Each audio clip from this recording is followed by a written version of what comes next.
All right, stepsons, what do you do if your drain is slow? Well, there's a problem that we need to fix with this one, and I'll show you how in this video.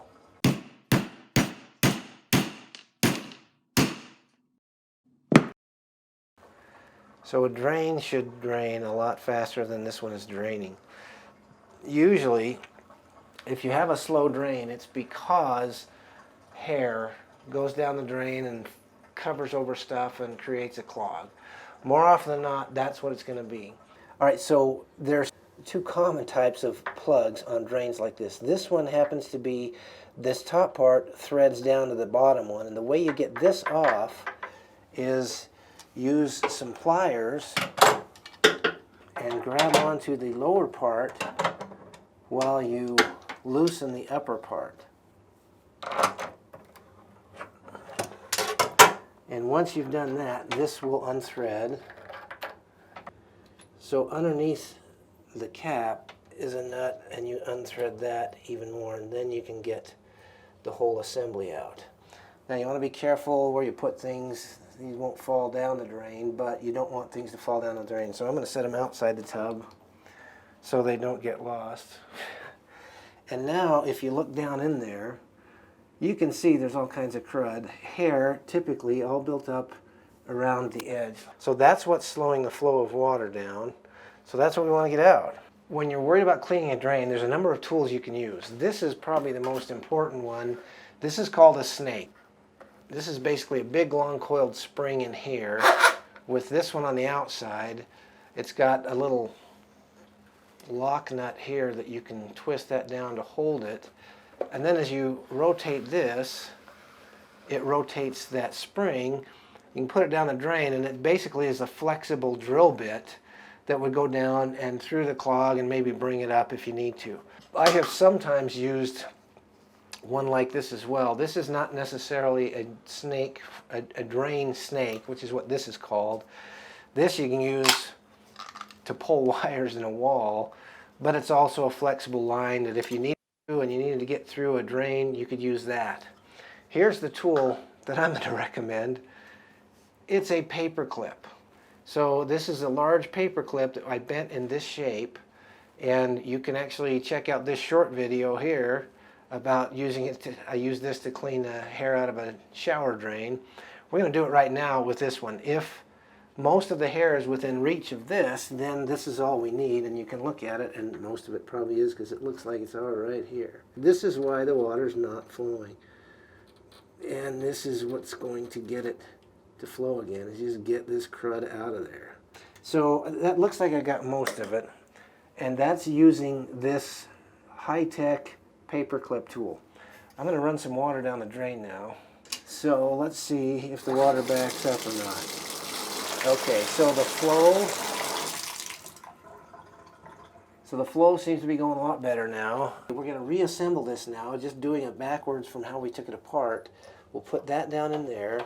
We want to start this bolt that holds it in position, and one trick is to go backwards first and then thread it forward.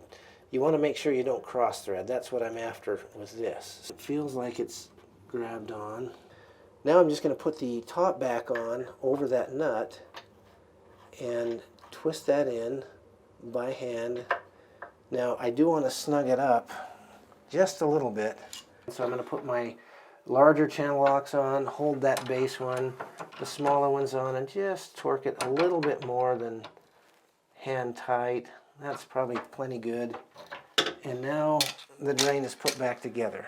So now with that in place, let's go ahead and run some water in this and test it and make sure that it actually flows better than it did before.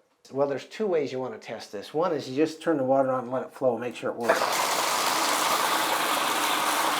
Okay, so all of this is with the drain open, and that's flowing a lot faster than it did before. You can hear it flow, you can kind of see the little tornadoes forming in the water. So the flow is much, much better now than it was before. But there's one more way to just double check it, and that's to actually close the drain or the plug and then fill it up and let it drain while it's got a volume of water in there too, and that'll double check just to make sure that it's still flowing well. If it isn't, then you might have to dig deeper. You might have to use the snake, the drain snake, or worst case scenario is you might have to call a plumber.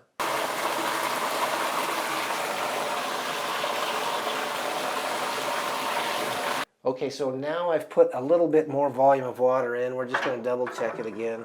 Pull it up, twist it, that's what keeps it up and lets the drain open. Again, I can hear more flow than we had before. You can kind of see that little tornado forming. That's an indication that the flow is faster. And so we should be pretty good on this drain now. So we pulled out this junk out of this drain, which again, it's primarily hair.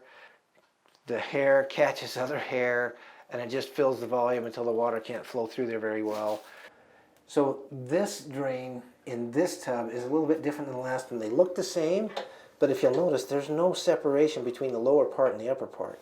So on this one, you actually have to pop it up, rotate it around until you see a set screw. And hopefully you can see that on here. It's right there.